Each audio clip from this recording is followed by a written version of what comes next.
Howdy. Personally, I love Kung Fu. I grew up training in Wing Chun Kung Fu, and the Chinese martial arts means a lot to me. So when we get a bunch of sad, nonsense, pig swirl ripoffs of Kung Fu Panda, a movie that introduced an entire generation to Kung Fu, it does leave me kind of annoyed, and in some cases, crazy ape furious at the idea that a single unknowing grandma might have accidentally bought one of these Drac piles for their grandchild. Yeah. Anyway, let's check out the top 6 worst Kung Fu animated movies. Also, just a big thanks to Squarespace for sponsoring this extra video. Squarespace is a great all-in-one platform for building a beautiful online presence and running your business. In fact, I've now set up my website, PhantomStrider.com, through them. Feel free to use the link in the description to get 10% off your own website. But anyway, I'll chat about my website later. Anyway, on to the countdown. Number 6. Kung Fu Bunny. Presented by the company Wow Now, an only slightly better named company than Video Brinquado, but slightly more ugly looking as a trade-off, I guess. Anyway, Wow Now presents us with yet another Uncanny Valley weirdo space-out, flimsily pretensed as a kung fu movie. Although it may look like a dog's hind leg and have more flimsy stock music than a YouTube non-copyright library, it may have abysmal lip-syncing, questionable voice acting, and no story coherence whatsoever, but... Did you see a really odd monkey wearing a bamboo hat come running by here? I'm sorry, what point was I trying to make? Oh yeah, I kinda like the main bunny protagonist, but that's just mainly because I like bunnies. But anyway, back to whatever weird point I was trying to make. Just look at these faces. Truly, these are faces only a mother could love. Mr. Desmond, sir, we found her! And even then, I suspect she'd be recommending a serious makeover. The voices are completely disconnected from the mouth movements, to the point where all immersion whatsoever is shattered. And when they do move their mouths, it's just creepy. So the title is named after, in case you hadn't guessed, this sorry drink of water here. Do you know me? If you do, please tell me who I am.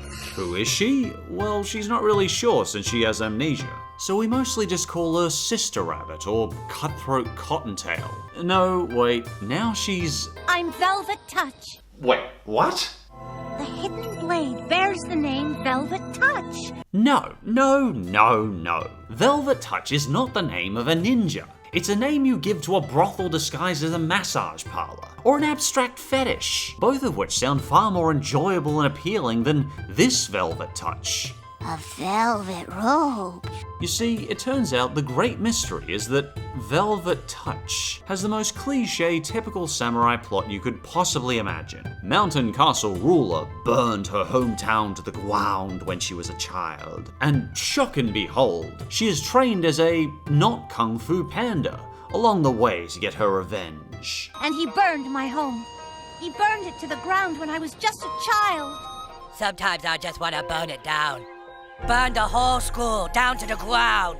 This one's at the start of the list purely because, as I mentioned, I like the lead character Velvet, as cliché as she might be. I really get that good-natured Judy Hopps Zootopia vibe from her, if more cliché and concocted by a 9-year-old who watched too many samurai movies. Conceptually, I just like the idea of a Kung Fu Bunny character. Anyway, Kung Fu Bunny is a fascinatingly mangled, fractured molding of Kung Fu Panda, Video Brinquado, a hint of Zootopia, and every cliché samurai movie you've ever heard of. But honestly, there's much worse to come. Let's press on. I'm Velvet Touch. Really? And for number 5, Adventures of Panda Warrior. Oh, jeebus. This one's such a rip-off of Kung Fu Panda, it hurts. Unlike Chop Kick Panda, it's not even trying to do its own take on the premise. It's just Rob Schneider badly imitating Jack Black's voice, while we watch a food fight-style panda awkwardly bouncing around the screen. Grandma would have been filled with regrets giving this to her grandchild. Adventures of Panda Warrior is like stamping your foot on a flaming paper bag at your doorstep. You know exactly exactly what you just stepped into. It already smells, and you already regret the unpleasant experience you've begun. But you gotta put out that fire somehow, and the extinguisher's all 3 meters away by the kitchen bench. But I'd gladly forgive hideous animation if the writing is good, if the characters are engaging. Unfortunately, the writing is appalling, and the characters are humdrum ho-hum rip-offs of every DreamWorks animal ever. What's more surprising is they managed to talk Tom Kenny into voicing one of these roles. I mean, it does sound like he's got the emotional investment of a DMV worker. No way! How dare the evil master take control of my mind like that? But still, how did they get him to agree to this? I mean, it's Tom Kenny, SpongeBob, the Ice King. Anything with Tom Kenny should make me at least crack a smile. Our hero, Patrick the Panda, is pretty irredeemably annoying. When he's not being cowardly, he's just a blank slate, used to insert whatever awkward animal exchanges inevitably lead to Patrick being a kung fu hero. His exchanges with characters are incoherent, and Rob Schneider was definitely not putting his full heart into this voice role. Anyway, this one in particular is something beyond just being ugly. It's in the territory of being so irredeemably creepy looking that you question if the artist was criminally insane. Gah! I mean, just look at this thing. It looks like a rejected Five Nights at Freddy's animatronic that was considered too ghoulish to join the crew. This weird hand monster thing just sums up this movie in a nutshell. Garish and gruesome to look at, while being slightly creepy with an awkward voice at the same time. How are you? Like, what did this ripoff achieve in the world? Apart from maybe slight amusement for us right now, and probably Saberspark's viewers too? But apart from all our ironic amusement, Panda Warrior serves no purpose, just causing yet another uncleanable stain on the non-Disney DreamWorks 3D animated movie industry as a whole. And the fourth worst Kung Fu animated movie is Legend of Kung Fu Rabbit. Oh, wonderful. A grungier, less amiable version of Velvet Touch. I'm Velvet Touch. Interestingly, this one originated in China as being called Legend of Rabbit, but was renamed in the USA Legend of Kung Fu Rabbit. So America helped it become more of a ripoff, I guess? The only good part of this one is I kinda like the background settings a bit more than the others, but sadly, these slightly prettier backgrounds are filled with constant ghastly monkey face puppet rejects mugging the screen. This isn't even in the same ballpark as Kung Fu Panda, not even in the same continent. It's the Chinese porta potty version of Kung Fu Panda, after Taco Tuesday with no cleaner. The story is, we have a heavy-set rabbit who is sadly cursed with the fuggliest face of all these franchises, and a cartoonishly obnoxious voice to match, and he's out to fulfill his dying master's last request, after an hour of forgetting about it. I don't mind him being heavyset, but the main character Fu is just such an absolutely by-the-numbers typical tubby food-loving stereotype. And unlike Po from Kung Fu Panda, Fu gives off no charm at all. In fact, he gives off this sort of anti-charm, as he makes adamantly clear in every scene how he doesn't want to do Kung Fu and just wants to be in the kitchen. Fine, be in the kitchen, just don't be on the camera. In some writing, you do have the unwilling hero, but Fu here just full-blown refuses to want to be involved in helping others at all, including his dead master. I can't stand this bunny. His face is visually appalling, and his voice leaves me audiologically disturbed. Oh no, Mister, he's really gone. See, that's not how you respond to your master dying in front of your eyes. That's how you respond to discovering the gas station prices went up by 6 cents overnight. Inevitably, with such vastly differently structured languages, translations from Chinese to English are always going to be difficult. But this was just a zero-effort translation from what I suspect was an already lazy script in its original Chinese language, resulting in the old double rehash. A rehash of a rip-off rehash. In other words, I'd personally skip this one. And the third worst Kung Fu animated movie is Little Panda Fighter. Since I reviewed this one already 4 years ago, and it's since been reviewed by many wittier and funnier people than me, I'll keep it brief. But you seriously can't skip over this crumpled mishmash of Kung Fu Panda's ugly brother Myron. I mean, even just by looking at it, you can tell it's a garbage 9-car pileup. But interestingly, they actually managed to get the entire 4Kids crew to translate it into English. Like, within the first 5 minutes, I'd heard Pokemon's Meowth, James, and Yu-Gi-Oh! which actually made the show considerably more entertaining, as hideous as it remains to gaze upon. He's alright. I mean, if you like him tall, tough, and muscly all over. Yeah, you said it. I wish they were googly over me that way. So we can at least say the voice acting's much more professional in this one, even if visually it has the appeal of smelly post-workout week-old gym socks. Gentlemen, please remove your robes and let the battle begin! I think this particular scene is so notorious because it so accurately captures that feeling of uncertainty and horror that comes from the Uncanny Valley. You probably already remember this, but just a quick refresher. Basically, Uncanny Valley is when something is made to look human but isn't quite human to our eyes. Psychologically, humans tend to react with terror to this, like our reaction to zombies.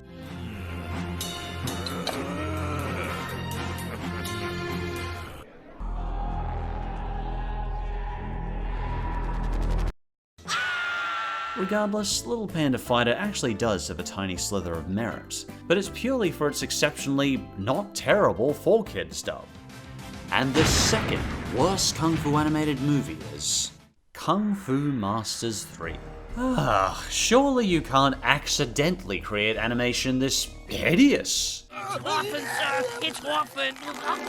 Oh, is Velvet back again? Except the story's so disconnected and frantic that I can't actually determine if this is a prequel to Kung Fu Bunny or they're just recycling 3D models. The story's about Velvet's buddy Polaris, or is it Oogie-Way? This time, the synopsis can't even manage to get the name right. The characters in the actual movie seem to call him Horfan, so let's just call him Horfan. I mean, I assume I can trust the movie with the name of the character. Horfan himself has little memorability, and feels like every cliche, good-natured hero you've ever seen. And the fight scenes are just disorienting.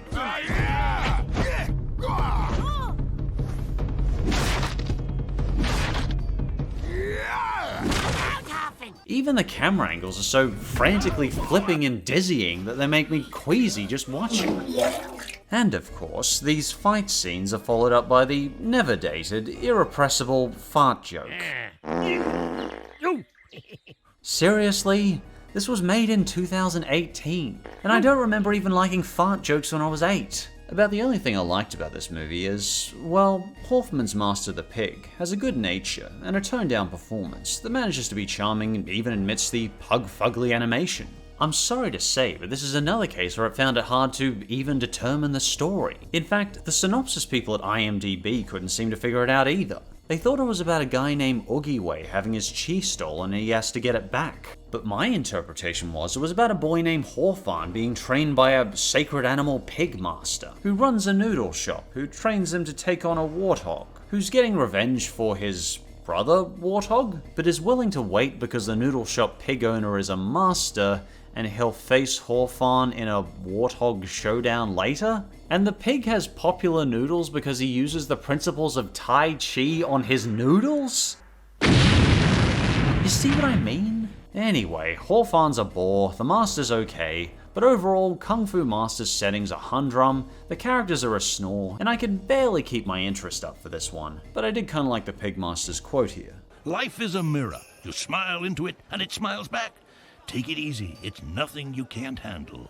And before we get to number 1, just a couple of quick honorable mentions. Rock Dog. This one actually isn't that bad. The animation aesthetic is fairly solid, and apart from a more uneven narrative pacing, Rock Dog is okay. All I wanted to point out about this was that this movie has the weird novelty of being a combination of kung fu and rock and roll. What a weird combination. Chop Kick Panda. I personally think this one gets too much flack. Even if it is a Kung Fu Panda ripoff, the animation and voice acting are okay, and I actually don't mind the main character Zeebo. Even if conceptually it's a ripoff, there's a unique sense of style to this one that's smooth and actually had me more entertained than these other ripoffs. Anyway, on to number 1. And the number 1 worst Kung Fu animated movie is The Prodigy, aka The Karate Panda. Broken voices, broken models, everything here is broken. There's too much broken to comprehend here.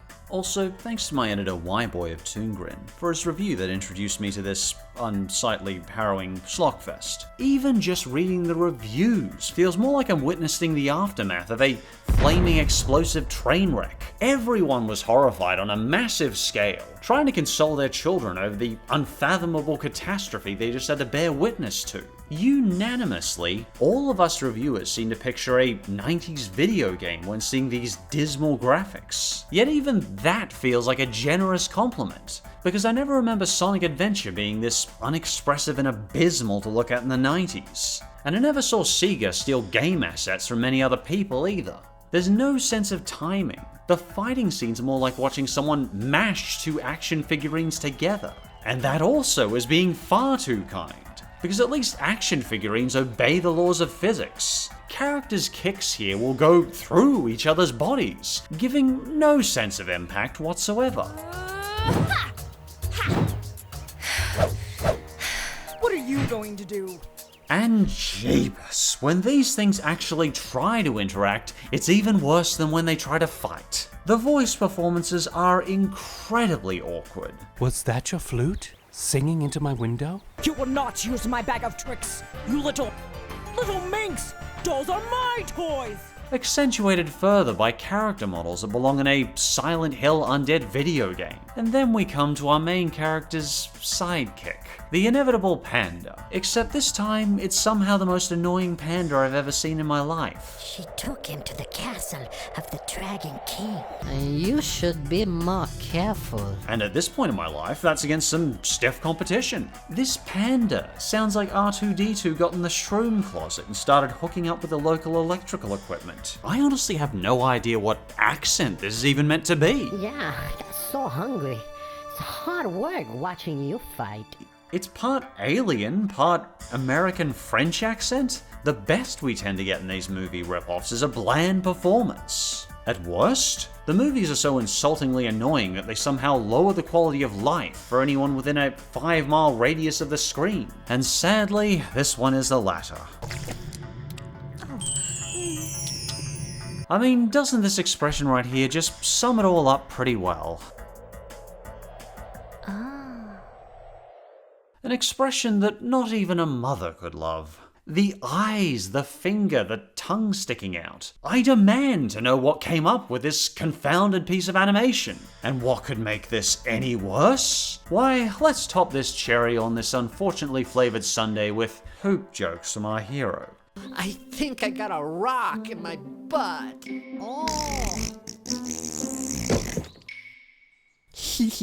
Moving on. If this is a representation of the endangered panda species, well... See my vest, see my vest. There's no contest here. At least Little Panda Fighter had redeeming qualities in its amusing sounding voice acting.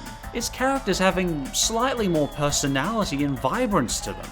Prodigy is just in a league of its own. I personally consider it the worst Kung Fu animated movie I've ever seen. Well, thanks for checking out with me some of these absurdly terrible animated Kung Fu movies. I hope these movies haven't hurt Kung Fu itself for you though, or anyone you know. But anyway, as I mentioned, I finally created my own website recently, PhantomStrider.com. And honestly, I've been wanting to make a website for probably a decade now. But every time I tried, I just got frustrated and gave up halfway. But the Squarespace interface was easy to use and actually made sense. With a little tinkering, I soon had a nice website to display my videos, post logs, and so on. I found their help files really easy to use too, teaching me how to link to my YouTube videos on my website. You can check out squarespace.com for a free trial. And when your site's ready to launch, you can use squarespace.com/PhantomStrider to save 10% off your first purchase of a website or domain. And if you feel I missed a particularly lousy Kung Fu animated movie, feel free to leave your own thoughts in the comments below. And as always, thanks for watching, and I'll see you next time.